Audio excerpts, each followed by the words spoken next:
So can everyone see my screen? Hello, can anyone see my screen? Hello. Ah, it should be showing now. Can you Yes, see it now? you can see a screen. Okay, can see it now. Yeah, we can see it on the video. All right. So yeah, good evening, everyone. This is Tim Brinag's presentation for the. We have the team introduction, the product. My name is Adetoye, by the way, and we have Beloved as also the product manager. We have Suleiman Tolu Anime for the front-end developers, Frank for the data analyst, Ayomedia and Amaka for the back-end developers, and Peace Joseph for the product designer. So we've been doing a product teardown on OP, and this is the overview of those OP. OP is the mobile app that was launched in 2018 by Opera Software to make financial services easier for people, especially in Africa. It lets users to do their things like money, send money, pay bills, buy airtime, and even other rights, all from their phones. The idea behind OP is to help people who don't have easy access to bank or financial services, making everybody transactions simpler and more accessible, especially in Nigeria, where it is very popular. So I'm moving on to the next slide, the market overview and the competitive landscape. OPIC actually, it just explained that OPIC caters for Nigeria unbanked and underbanked population, small businesses, and young urbanites for offering mobile-based financial solutions such as money transfer, bill market payments, and savings options. Its user-friendly app and free transaction have solidified OP position as a major competitor in Nigeria's fintech space from competitors' platforms like payments and money points. We also have the fixtures and functionalities, which is the first one is the account creation and management. But I'll be talking on it generally, which is OP offers account registration and management, wallet funding via bank transfer and mobile money, and various transaction services such as peer-to-peer transfer and bill payments. Its agent network enables deposits and withdrawals, where security measures include pins, fingerprint authentication, and fraud prevention. So this is the image, some of the image. This is the first one is for the easy account opening. The second image is has most of the features and functionalities. The third image here is the instant transfer. The fourth one here is the instant and free debit card, and the fifth one is for the customer service of OP. So the strength actually talks about the OP strength includes a wide range of banking services that caters to Nigerian users, an extensive agent network for easy cash deposits and withdrawal, a user-friendly interface for seamless navigation, and strong security measures to safeguard user data and transactions. And for the weakness, here we have the OP includes like network connectivity issues, particularly in rural areas, which can impact performance. Some users have reported slow or inadequate customer support. Additionally, OP international features are limited compared to global banking apps and restricting cross-border transactions. So I'll be moving on next to the user experience of OP, which I'll be talking about. It's all in explanation because the OP Payments app is this is an OP Payments user flow, and the OP Payments app is generally accessible and user friendly, offering a simple interface, easy navigation, and support for multiple payments options tailored to a broad range of users, including those with varying levels of digital illiteracy. Its seamless navigation has won over many users by ensuring transactions are completed within seconds, avoiding the delay often experienced by commercial banks. Additionally, it encourages savings by offering attractive annual interest rates. I'll be able to like go deep into the user flow. So I'll be going next to the performance and technology of OP. So so the performance testing, I'm talking about the performance testing. OP is actually like a popular fintech and mobile banking application in Nigeria. And OP perform testing, ensuring the app handles various conditions, including typical user load, high stress situation, prolonged usage, large volume of data, sudden demand spikes, its accessible, stability, capability, responsiveness, and resources efficiency under different scenarios. And this is for the technology testing. The technology this is the image for the spike testing, and this is a technology stack. The technology stack is is OP technology stack. It includes a front end using Java, Kotlin, or Swift, and frameworks like React Native, and the back end employs Java, Python, or Node.js, along with databases like PostgreSQL, and ensuring robust performance, the security and efficiency payment processes capabilities. So for the monetization strategy of OP actually generates revenue through commission on transaction, fee for payments, and access to multiple buyers on its platform. This image, I will just give an explanation of the image briefly. This image explains the OP structure field system for merchants using POS devices, dividing them into four classes based on transaction volume: platinum, gold, silver, and regular. The platinum matrix, for instance, adding transaction having transaction of no volumes, they add for 5 million or more and receive a 40% commission, while regular merchants handle transactions below 750,000 with no commission. The withdrawal and service charges decreases as merchants progress to higher classes, encouraging them to increase their transaction volume. Additionally, discounts on commission are credited to their wallets twice a month, making this system beneficial for merchants who conduct larger transactions as they enjoy lower fees. And for the key metrics and performance insights coming.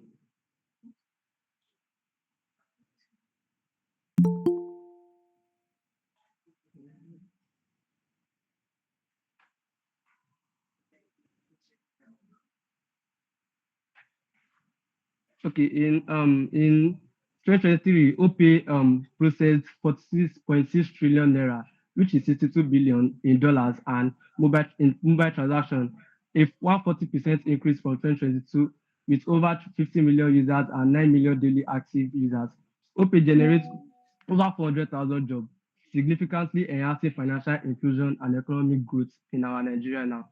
The recommendation for OP, as the team has designed, for the area of improvement, OP should enhance customer support response times, expand international transaction capabilities, improve network stability in rural areas, strengthen fraud detection and security features, and simplify the user interface for greater accessibility. And for the opportunity for growth, OPay can expand by entering new markets, integrating with e-commerce platforms for seamless payments, offering AI-driven financial insights, partnering with global payment platforms, and providing enhanced business solutions will boost adaptation and drive broader financial inclusion. And for the conclusion on the product header on OPay, OPay has become a prominent fintech platform in Nigeria, providing essential services such as payments, money transfer, and savings with a valuation close to 3 billion in 2024. Its rapid growth targets the underbanked population, driven financial inclusion, and earning global accolades for its innovative solutions and robust security features. So with this image, this image is just like an illustration of OP vital role in Nigeria fintech landscape, showcasing its impact on mobile payments and financial inclusion. It emphasizes how OP connects underbanked communities to essential services, reflecting its innovative technology and commitment to user security in digital economy. So with this, I'll come to an end with the project here for Team Brainiac. Thank you for listening.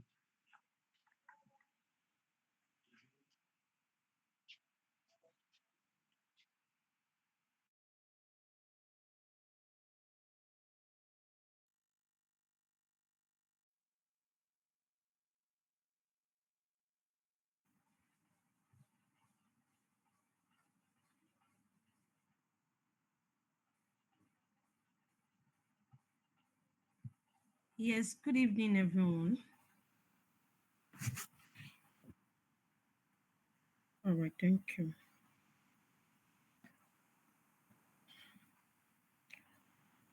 My name is Bakole Balikis, and I'm the project manager for Sim Vibrant.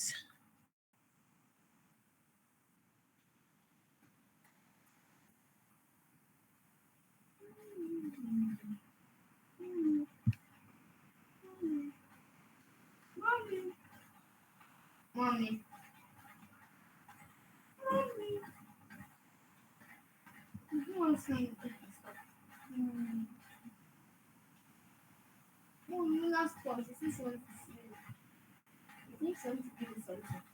Block. Sorry, please. Let's try and avoid background noises, please. Can you see my screen?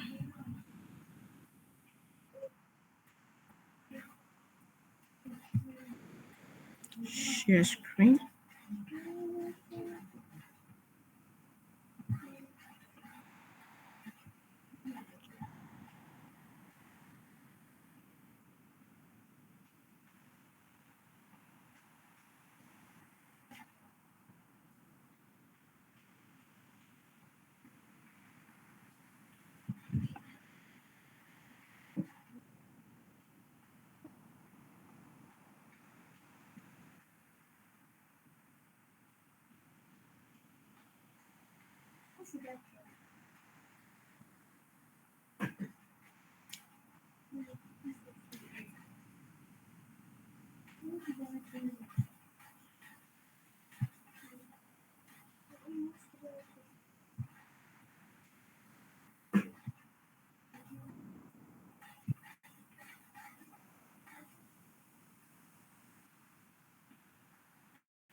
Okay. Can you see my screen now, please?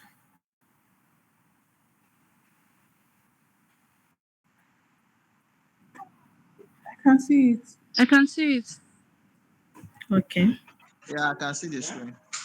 Okay. Yeah, I can see it. Okay. Yeah.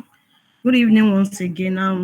Bankole Balikis presenting for Team Fibrant, and the products we are tearing down tonight is on DHL Express. DHL is a logistic company. DHL is a logistic company that was founded by founded in 1969 by Adrian Dassel and Larry, then Robert Lane. So they use the acronyms of their name to form DHL. So they have varieties of they have varieties of services. But for the purpose of this teardown, we'll be focusing on the express delivery service.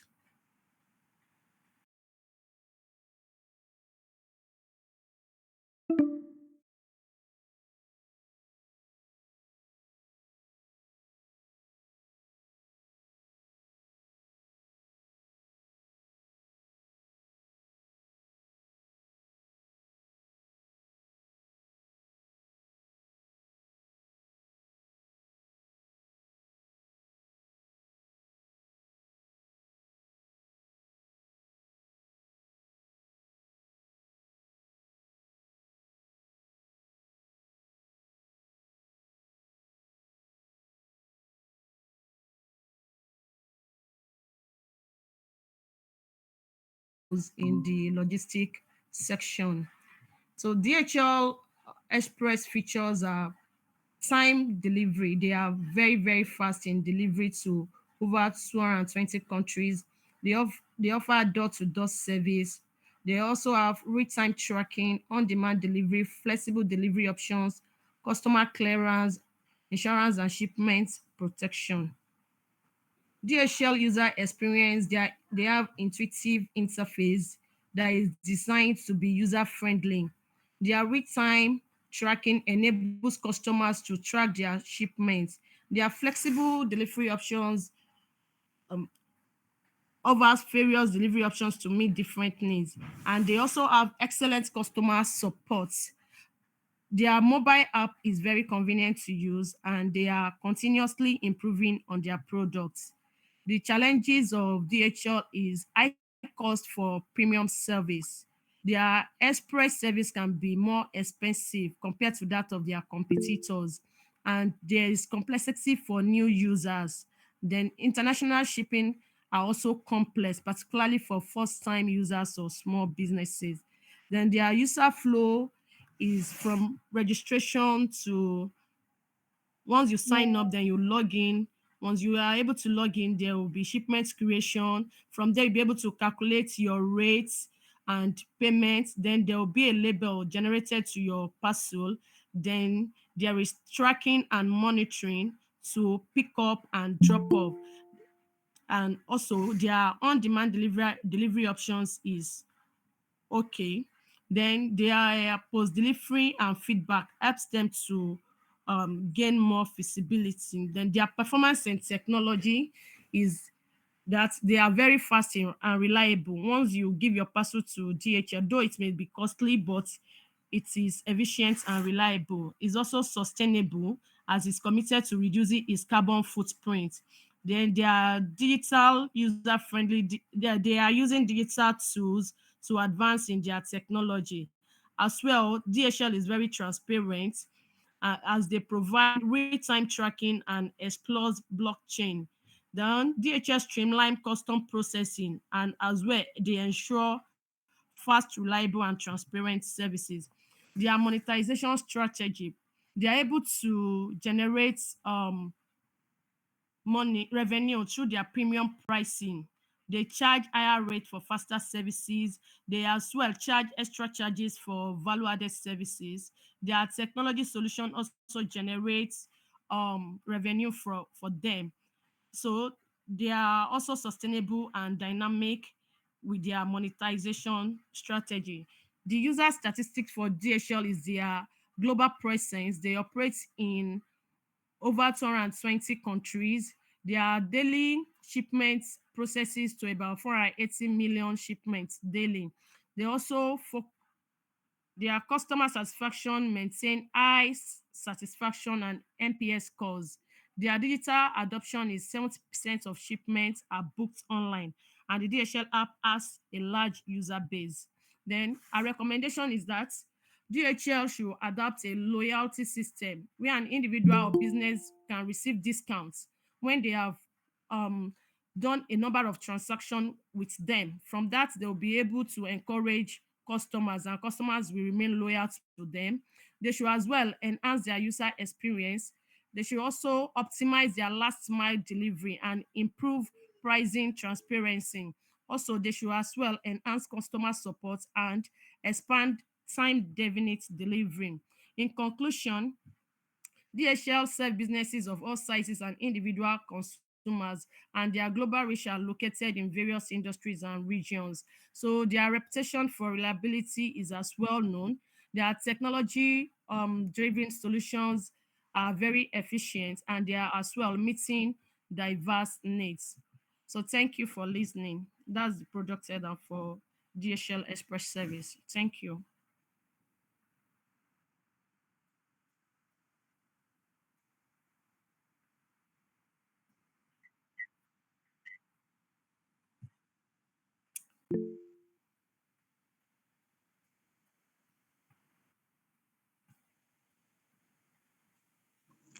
Yeah, all right, we are here.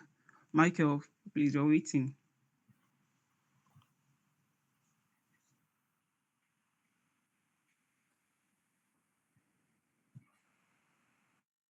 10 minutes, please.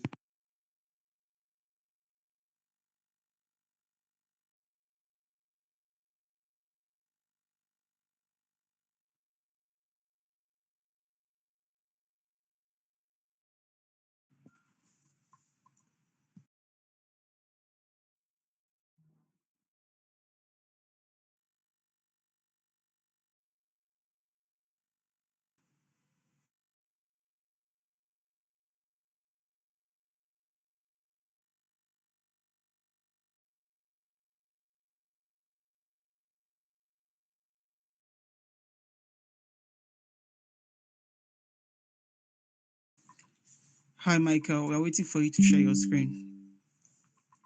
Please, can you respond? 2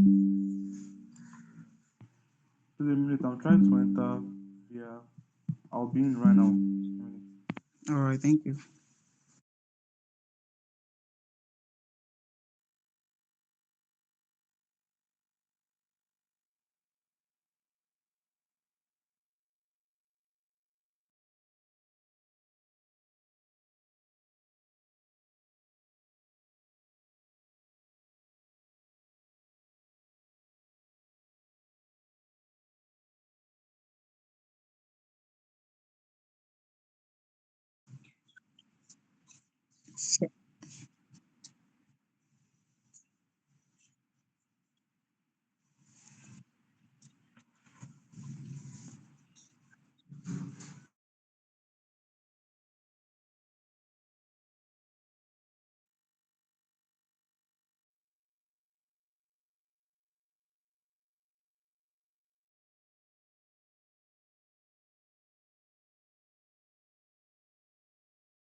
Yeah, you're fine.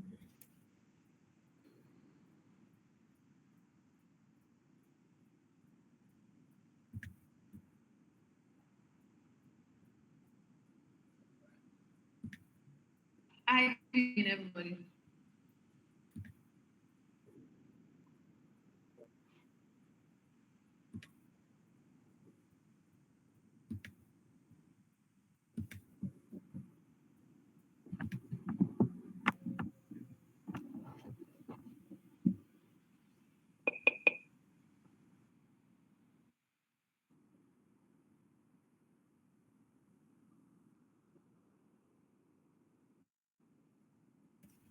Hello, can you hear me? Okay, let me present my group.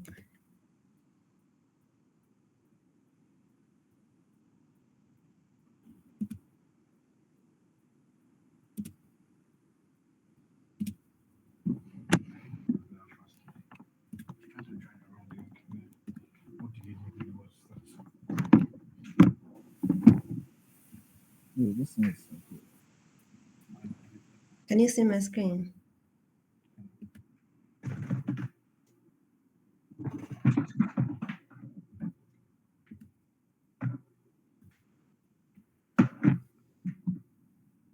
Yeah, your team trailblazers.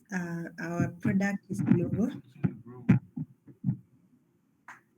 Can you hear me? Right.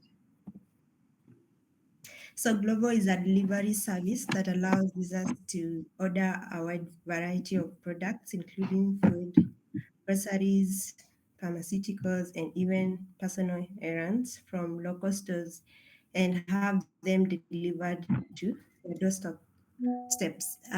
It operates through a mobile app Sorry, I was website enter offering Canva. Good evening. I'm trying to enter Canva right now. offering delivery Can you within hear a me? very short time.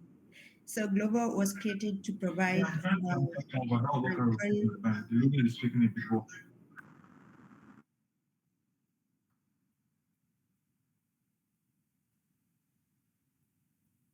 you saying something?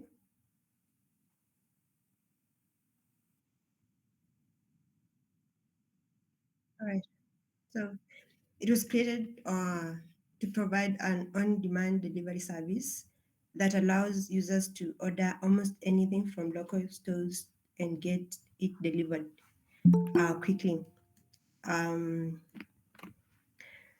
the market and competitor analysis. Glovo is tailored to cater for the following audiences: urban dwellers, um, basically those who are city-based consumers looking for convenience in getting meals, groceries, and the like; busy professionals, young techie savvy users like the millennials and Gen Zs who are accustomed to using mobile apps for on-demand services; families that rely on this service for regular grocery shopping or meals due to time constraints; SMEs, and frequent delivery users.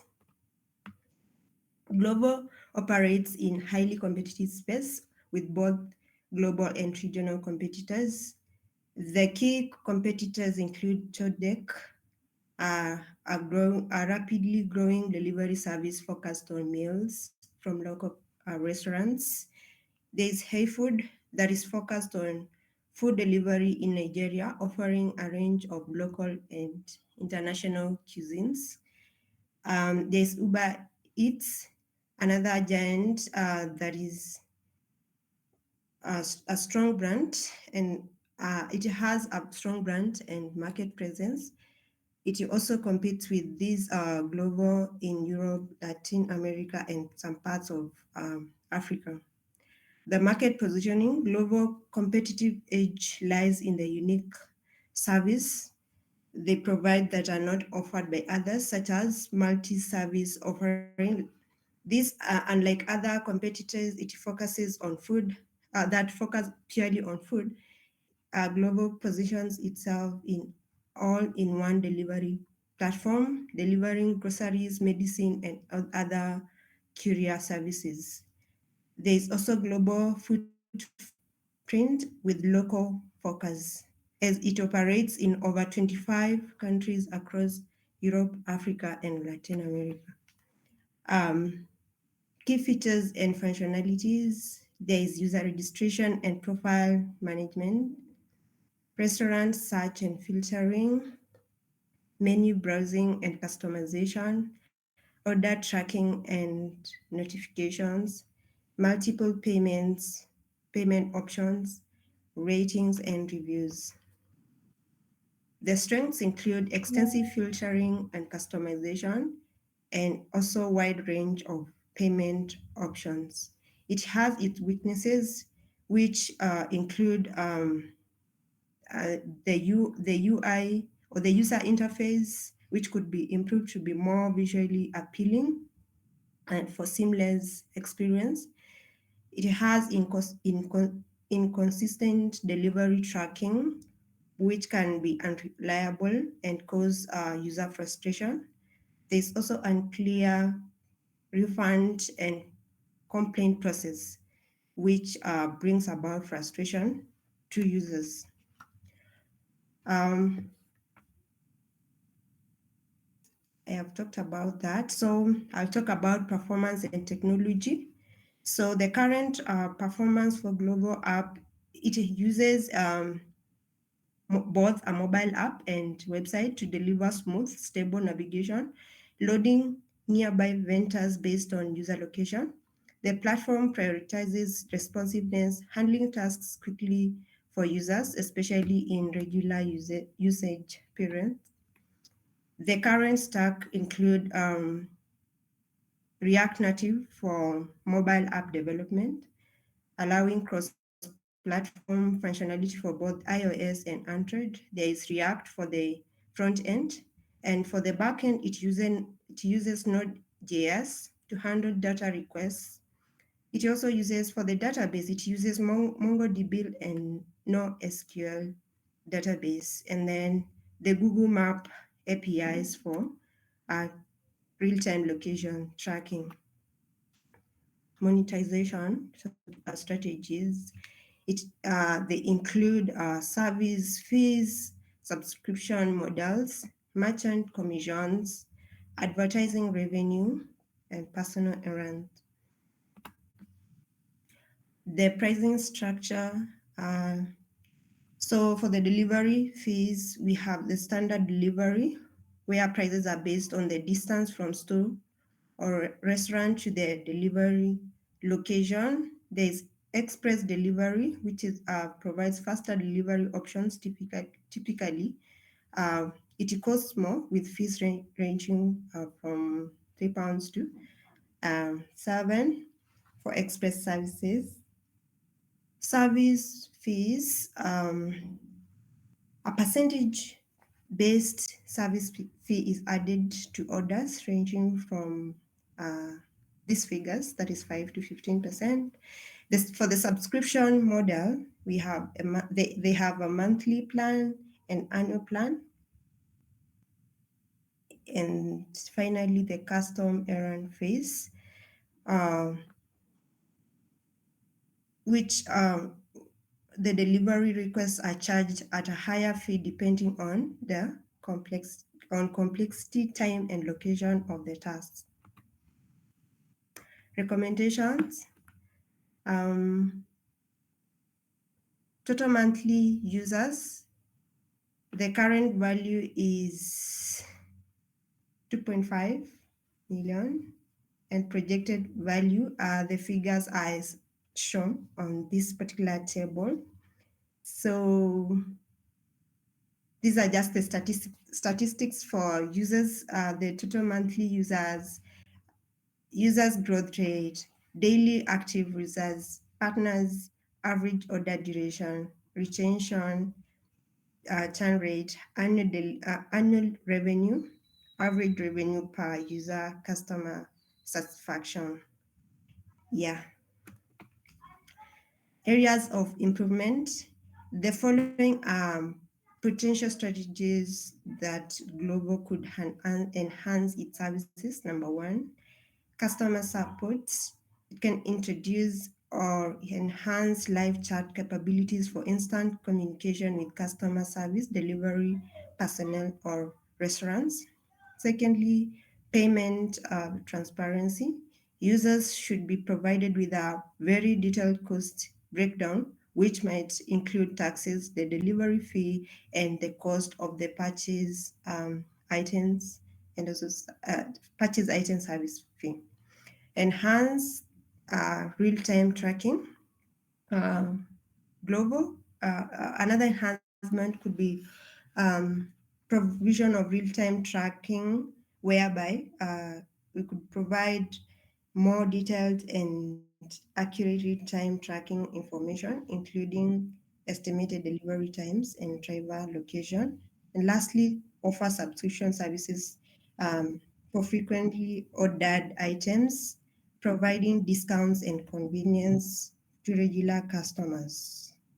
Opportunities. All right. Thank you.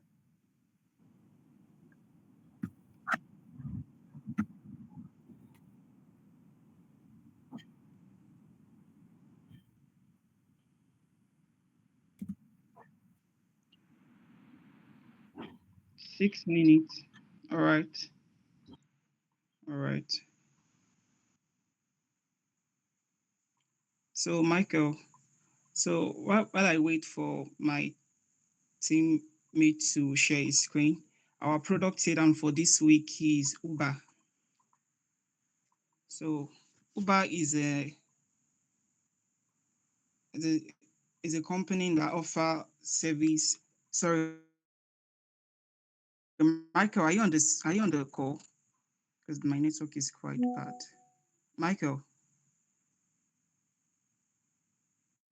All right, thank you. So Uber is a company that offer mobility as a service to their customers. Uber was established in the year 2009 by two founders named, all right, the second slide, please. All right, it was founded in the year 2010 by Garrett Camp and Travis Calvin, and they have other subsidiaries, and they offer the ride-sharing food service, food delivery, and the freight service to their customers, and they ensure they provide a convenience and a user-friendly app. Next slide, please. Uber offers their service to over 70 countries across the globe, and they fall under the mobility as a service industry type in the tech world, just like I mentioned earlier. And the headquarters is located in USA, California. And their services include the taxi, the food delivery package, and the freight services. And as at last year, they were able to generate over 31.281 billion revenue. And then we could see a link attached to their website, and their subsidiaries include the four companies that are limited, that are listed below the slide. The next slide, please. So the target audience of Uber includes, all right, the target audience of Uber include the urban and both suburban commuters, travelers, millennials, and new car owners, non-car owners. And their major competitors include, as I mentioned earlier, that they have subsidiaries, and under their subsidiaries, under the first subsidiary, they offer the ride-sharing competitor. Their competitors in that field is Lyft and Bolt that operate in US and Canada and in Africa and across Europe. Then under the food delivery competitors they offer, which is Uber Eats. Their competitors include DoorDash and GridUp. And under the logistic freight company service they offer, their competitors include the Convoy and the LH Robinson company. The next slide, please. So the next slide includes our user personnel for the service that Uber profile. So after the next two slides, so the next slide is the next slide, please. We are waiting for you, please.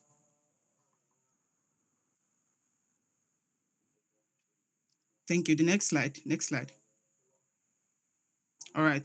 Below is the user journey map for Uber for if you want to sign up as a new user or as already an existing user. The first screen is the You could see on this on my screen, the onboarding screen, a user accesses the application, signs in, accepts your terms and conditions, then go to the home screen where he performs any operation he wants to perform. The next slide.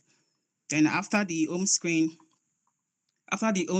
you get an opportunity to pick on the application, the location where you want your driver to pick you and pick the services you want to render, you want to order, whether you want the ride, you want to order a ride, or order the food service, or order like the motor renting, because there is also a feature on that particular app that enables you to order motor if you want to, like a bicycle. So, and also the section for you to access your payment options and to contact the customer support and to track whatever activity you have going on the application. Next slide, please. So their monetization strategy. Uber offers, like I said, they offer the ride sharing service, and under the Uber sharing, there are some percentages are accorded to each driver, that 20 to 30% are accorded to drivers that after every ride. So that's their primary revenue source. Then under the Uber Eats food delivery service, you can also get commission by the time you get a free. So they've actually network and actually Uber has actually operated and networked they integrated their service with food agencies where you can actually order food wherever you are and you get tip. So there is a way they monetize that particular aspect to they charge the particular amount on every food you order. And on their such price in the sense that there are some peak seasons, rather for the countries that experience summer at the particular time of the year where tourists come to perform some particular task and just to tour around. So they could a little bit inflate their prices just to ensure that they make profit from this particular aspect. And under the Uber Freight, they offer the profile logistics service. These are another means whereby they generate their income. And also another thing is Uber Pass, where you can also get discounts on any Uber you actually order for and the food delivery. The next slide. The research problem, based on what we're able to gather from their customers, from their social media platform and the Play Store. We're able to we realized that there was customers were complaining about the time availability and the right estimate, which does not coincide most of the time, and inaccurate location tracking, whereby drivers and users of the application might not get the exact location of where they are, and hidden or the expected charges where after the ride has ended, it brings a certain amount that is different from what was initially supposed to be on the application. So in order to tackle this particular problem,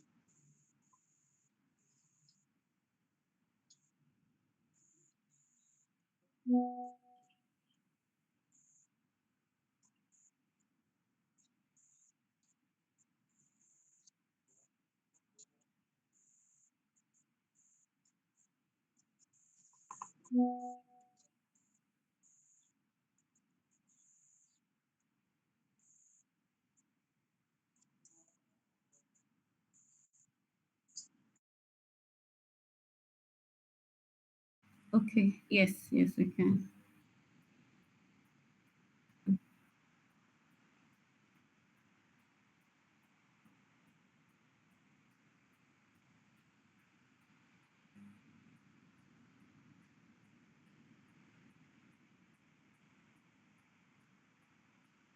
Okay, good evening, everyone. All right, okay. So I'm Blessing Okomo, and I'm presenting for Team Finis. Team Finis, we did a teardown on Etsy. Etsy is an e-commerce business located in America. So the overview, Etsy is an e-commerce marketplace that primarily focuses on handmade, vintage, and unique goods, ranging from art, jewelry, and home decor to clothing and crafts. It was founded in 2005 by Rob Carlin, Himes Kopic, and Chris Magri. Etsy aims to connect creative artisans and small business owners with consumers looking for unique, personalized, and handmade products. So they are known for what they are good at. So their market and competitor contest, Their target audience, artisans, crafters, and small business owners looking for a platform to sell their handmade, vintage, and custom products. Then another target audience is consumers who value unique, personalized, or eco-friendly goods over mass-produced items. Then millennials and Gen Z individuals interested in sustainability, ethical consumption, and supporting small businesses. So as much as these are their target audience, there's something that picked them out to be their target audience, just so it will not be vague that they are just targeting all artisans or all Gen Z, but the ones that value their products. So their competitors, their direct competitors include Amazon Handmade, eBay, Artfire, Shopify, and their market fit, Etsy market fit. Etsy has carved out a niche in the e-commerce space. So what makes them unique from their direct competitors is the fact that they have carved out a niche in the e-commerce space by catering to sellers of handmade, vintage, and unique items.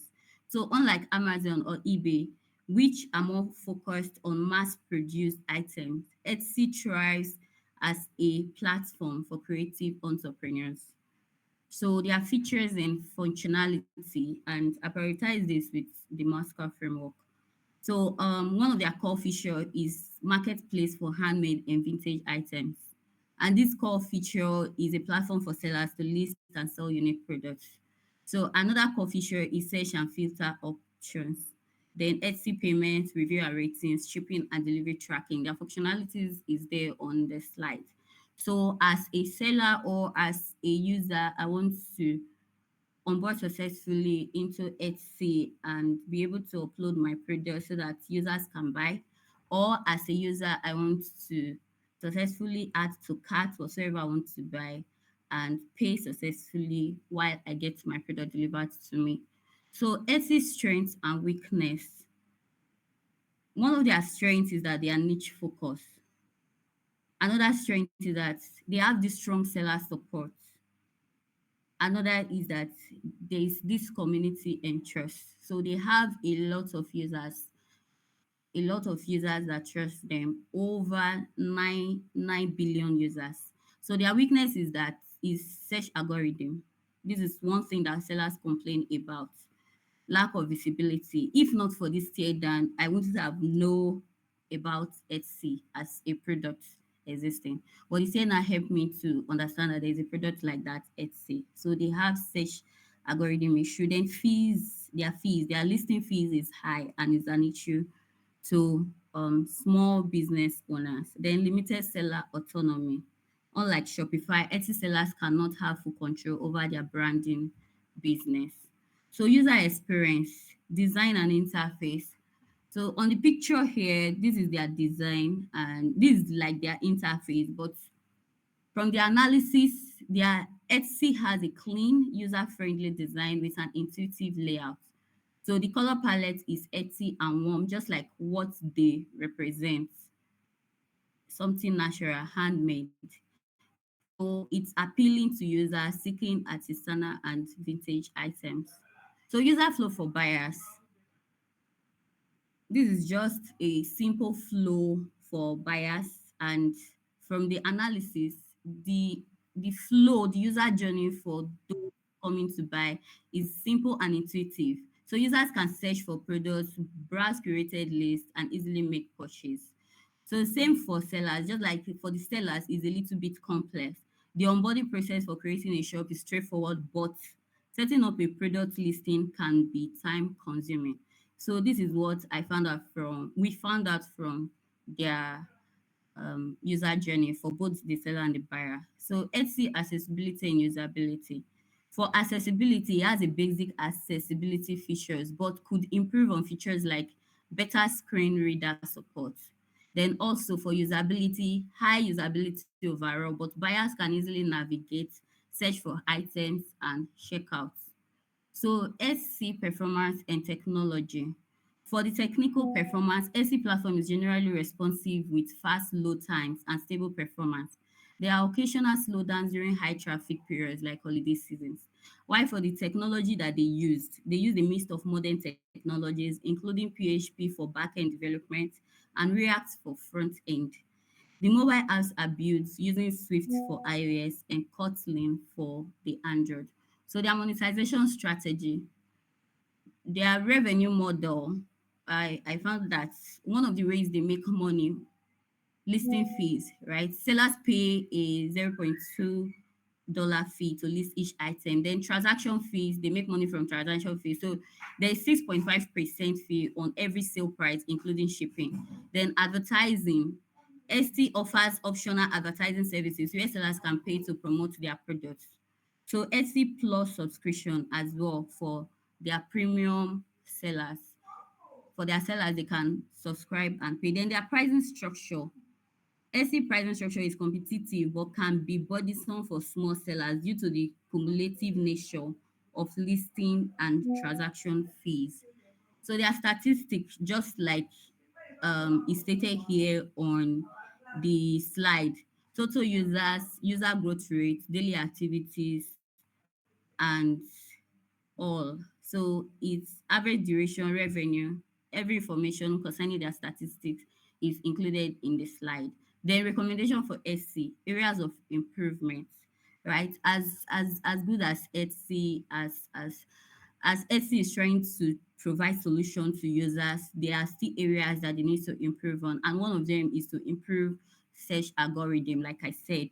If not for the teardown, I wouldn't know that Etsy exists. Then lower fees for smaller sellers. Not they should try and make a tier structure to help small sellers retain more of their earnings. Then enhance seller support, provide a detailed guidance or consulting service to help sellers grow their shops.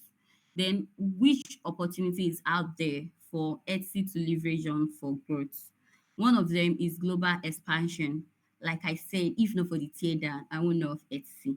So if Etsy exists in Nigeria, it will be easy for me to know that there is a product like that. If it's in Africa, it will be easy as well. So they have opportunity in the global market to leverage on.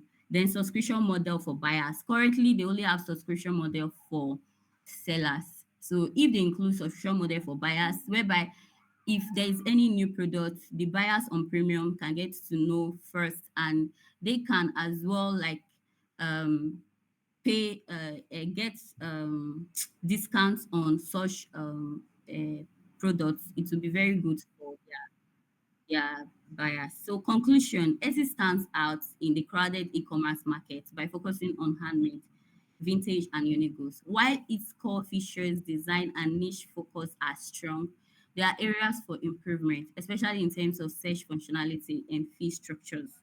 Overall, Etsy provides a valuable platform for creative sellers and buyers, but must adapt to remain competitive.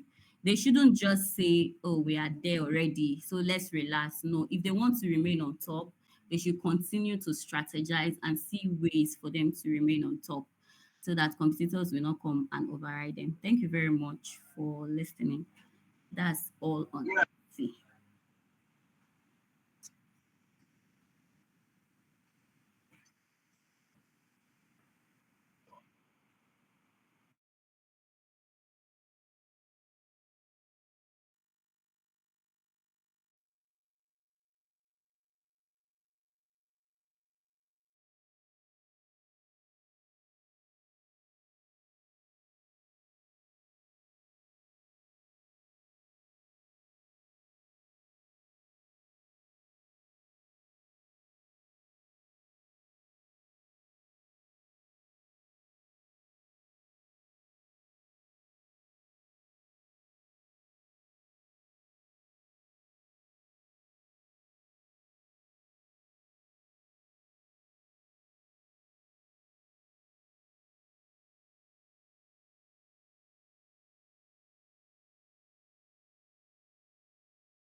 Hi, I'm here. I'm coming. I have to do something. So, okay, I'm coming.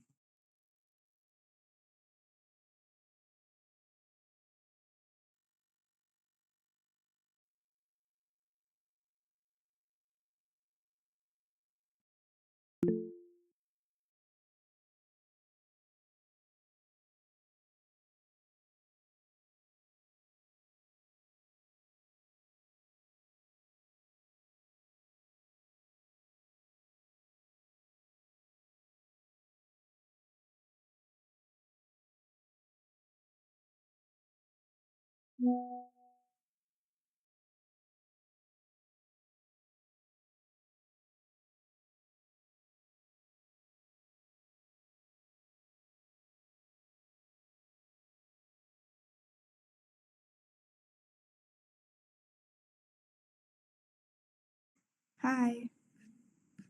Please, can you hear me?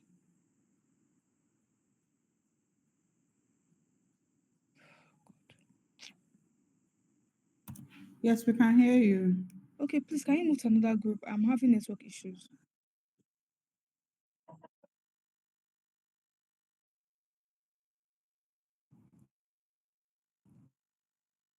Yeah,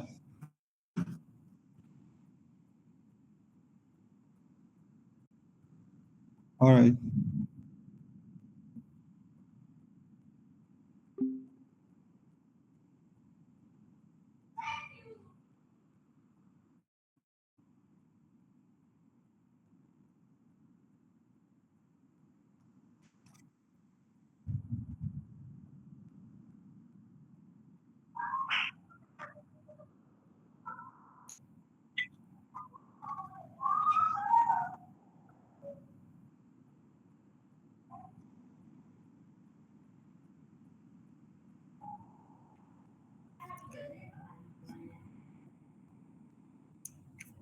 All right, good evening, everyone. I'm Timothy Baba. I'll be presenting for the Algo Hive group.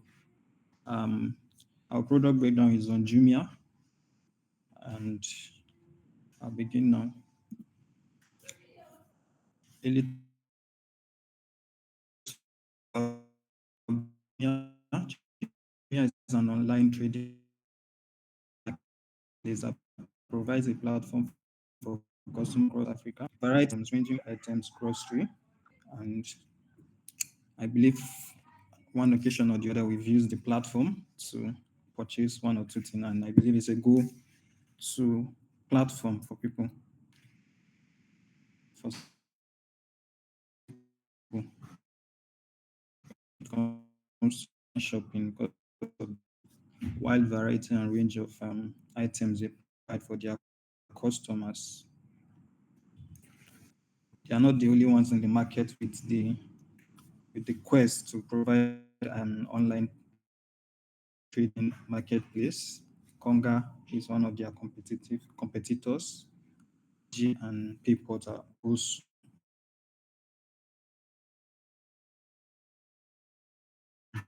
and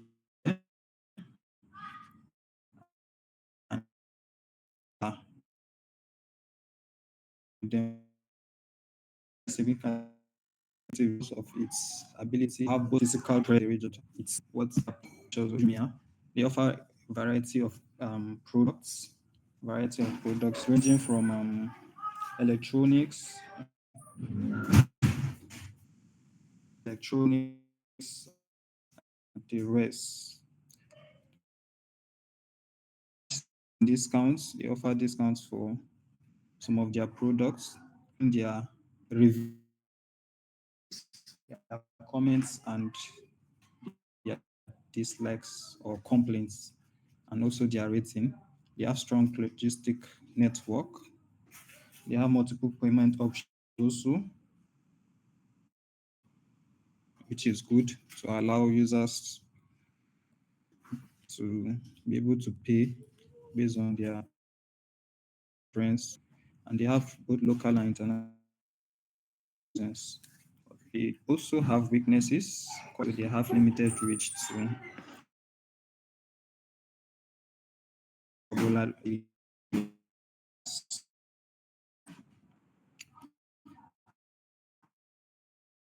user experience smooth and straightforward. Yeah, the interface visual designs are somewhat outdated and could benefit from modern and visual appealing overhaul. Yes, they allow or provide both the Android and iOS device interaction for accessibility, meaning you can reach them device your Android and iOS device. How they generate their revenue. The revenue comes from commissions on sales made on the platform, and then revenue is gotten from shipping of products, delivery also, and advertisements on their platform. It's also in commission from its logistic arm. Statistic, we have they have a total user of 2.5 million monthly active users, and their growth rate is 30% increase as of the last quarter. Daily active users of Jumia is about 5,000. Retention rates, after 3 months, you have about 60% retention rates. Churn rates, 3% monthly churn. Revenue, $5 million in annual revenue is what they get.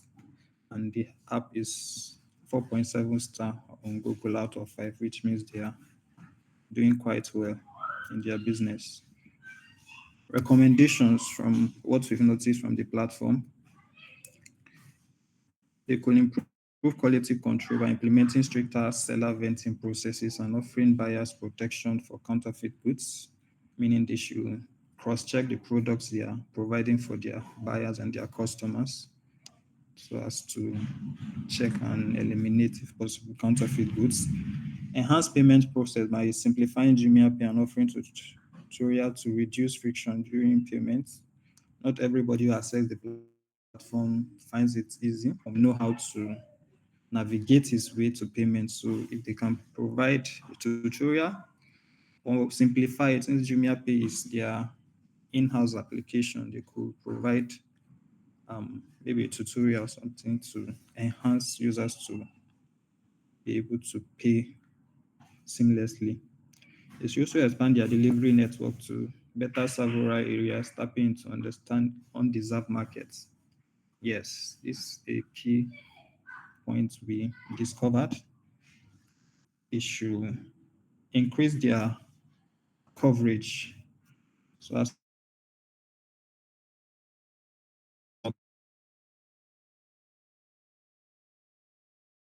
areas. They've covered major cities or rural areas. Consider expanding Jumia service to offer financial products such as micro lending and installment payment. All right. In conclusion, Jumia is a leading e-commerce company in Africa with a strong logistic network and diverse product range. While it enjoys a significant market presence, improvement in quality control and customer experience is vital. Some points I would have loved to point out is they were launched in 2021 by Jumia Technologies AG. And basically, the idea was to facilitate easy and convenient across rapid growing digital markets in Africa. Thank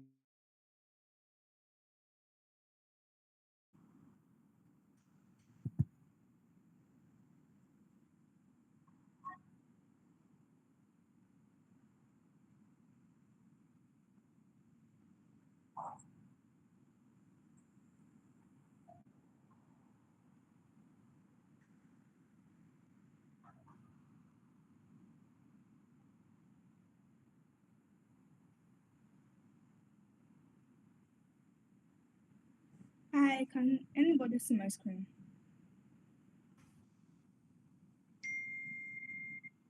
Hi. Can you see my screen?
I'm sorry, can you hear me?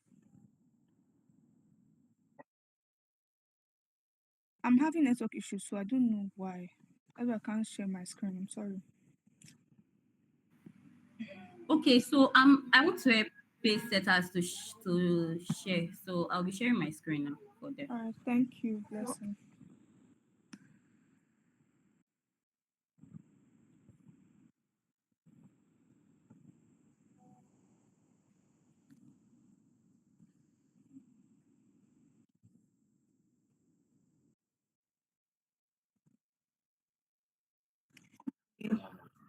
Hi. Okay. All right. I'm the team lead for PaySectors, and today we're going to be presenting on OPay. We did our product teardown on OPay. So please, next slide, please. This is table of contents. So product overview. OPay is a mobile-based financial service platform created by Opera, initially launched in Nigeria in 2018.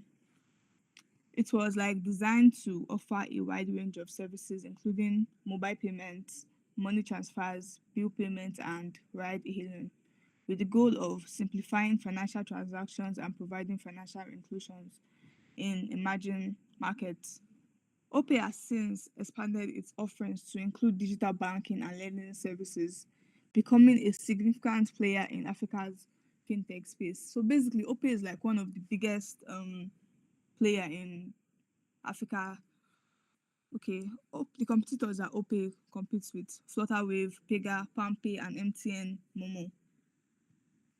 Flutterwave focuses on business payments and cross-border transfers. Please, can you go back?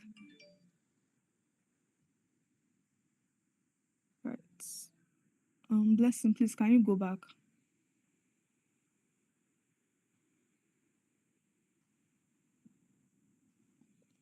Hi, Blessing.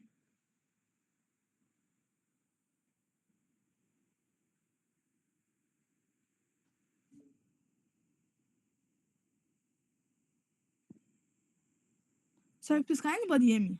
So I will have to start it over again, right? Since it's slideshow, I'm on slide. I put it on slideshow, so it will be Okay, hard please, for me to. So I just have just to exit it all and right, put just it please do again. the normal thing. I'm Sorry, sorry.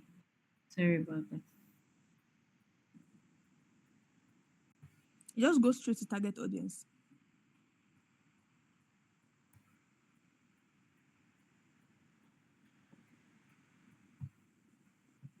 Sorry. Okay, the target audience for OPay is people that live in the city, that use their mobile phones for daily transfers. People that don't really want to go to banks, our normal banks like Ecobanks, GT, small business owners. Because most times, especially in Nigeria, since 2020, since the cashless policy thing, we don't really we use small business owners like to use OPay because easier for fast transactions. Transport operators and ride hailing users like Bolt, Uber, InDrive, etc. Please, next slide.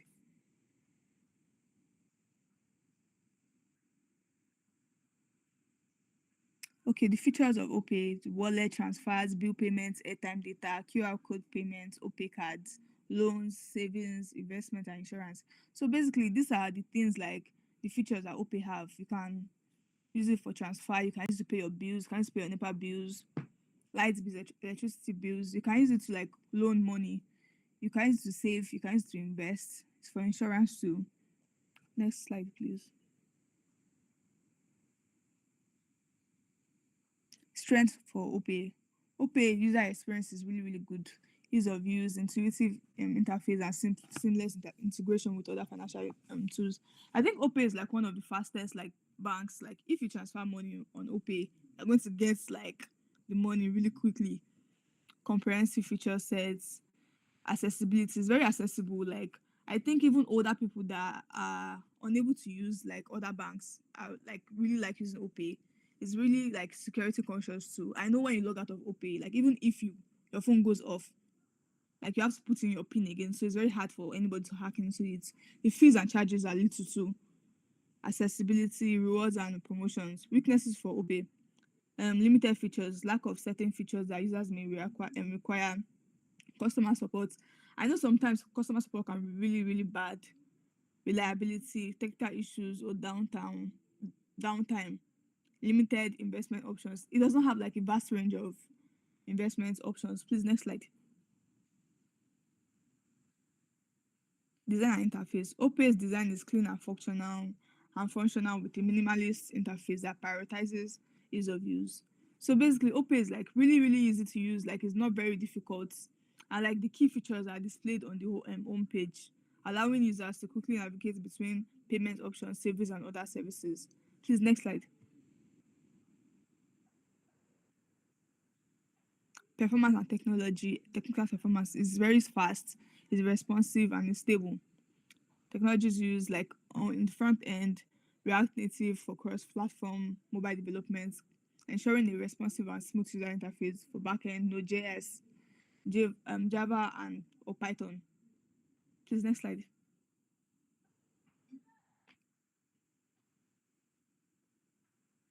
Next slide, please.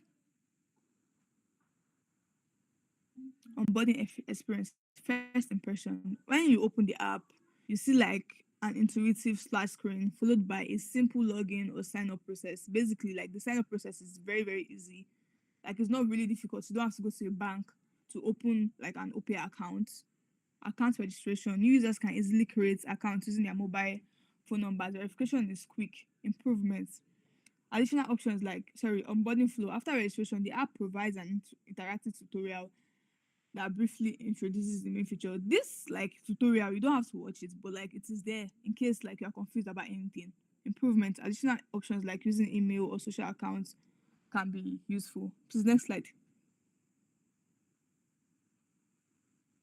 Monetization strategy, transaction fees.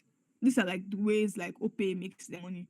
Small fees on transfer, payment and top-ups, merchant charges, fees from businesses using OPay for payments, loan interest. When you borrow money from OPay, they're going to collect interest from you. Digital wallets, revenue from handling and investing user funds, partnerships. They partner with telecoms and service providers like MTN, Airtel, etc. Value added services, fees from services like insurance, ride hailing, and food delivery. Next slide, please. Statistics. These are like the things like that OPay has achieved. Total users, 8 million active users, transaction volume, over 3 billion in monthly transactions, revenue estimated at 5 million annually.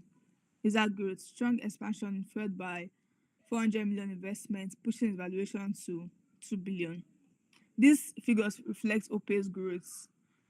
Like OPay I think it has grown a lot, especially as a fintech, especially in Nigeria. I don't think anybody does not know OPay. OPay is really popular. Next slide.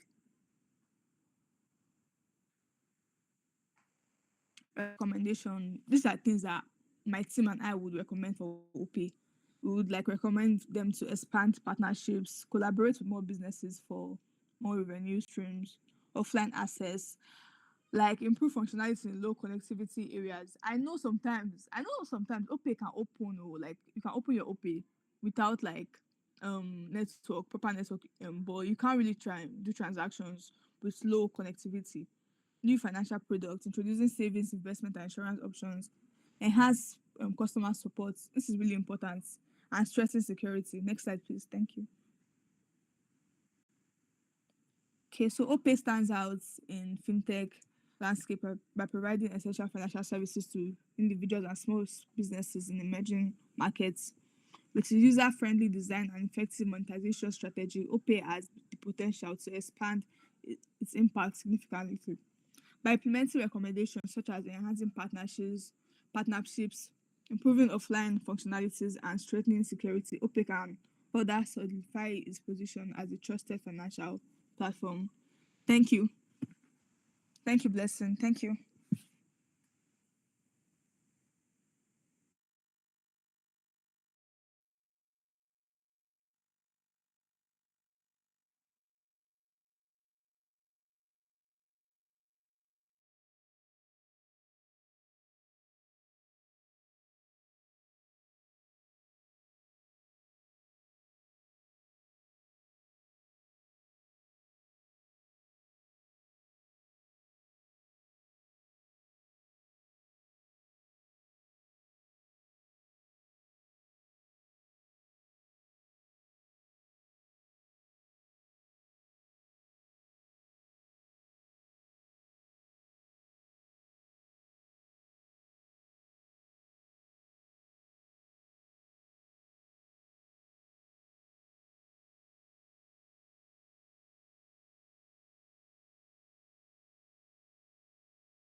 Hello, sorry, my background is noise at the moment. Can someone else go?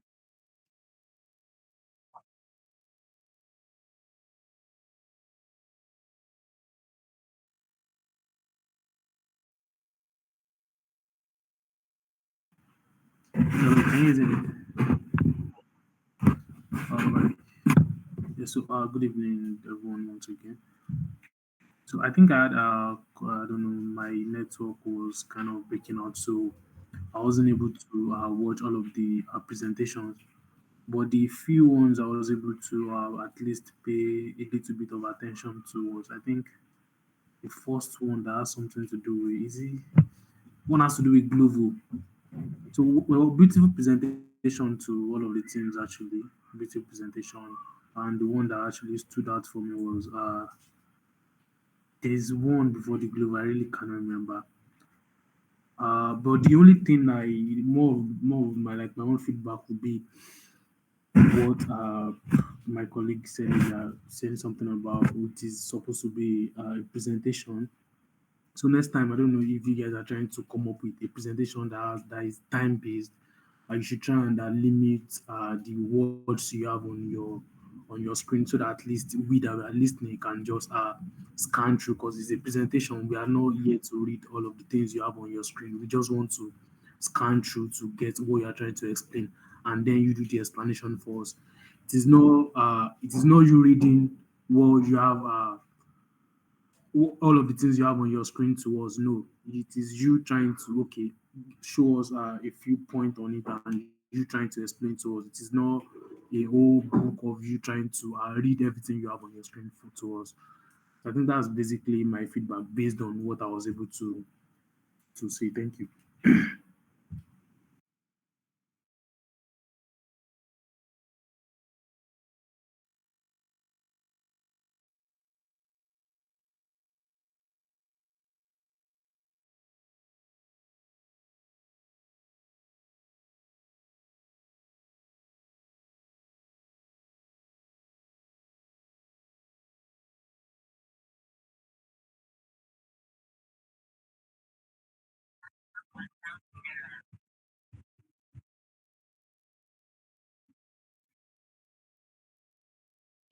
Hello, can you guys hear me? Okay. So based on the presentation that you guys did, I think there's been quite some improvements. However, based on what they said, is right. During presentations, I was just supposed to make your presentation as concise as possible while you do the explanation. Um, though most of you actually were able to like give a good explanation uh, before the time that was allotted to you guys, but you still visually it was not so good. I think that's where you guys need to improve on. And some of the explanations I heard on products was also okay. Um, but I didn't hear much on the market size. Market size, especially on total available market, self available market, and also market size is also very, very important when you're considering a product. The region is also very, very important because those are actually your target audience. It helps justify if that product will most likely succeed or not. So it's also something you guys need to consider when you're trying to break down your product. So this I can give now based on my situation. So just bear with me. I'll do better next time. Thank you.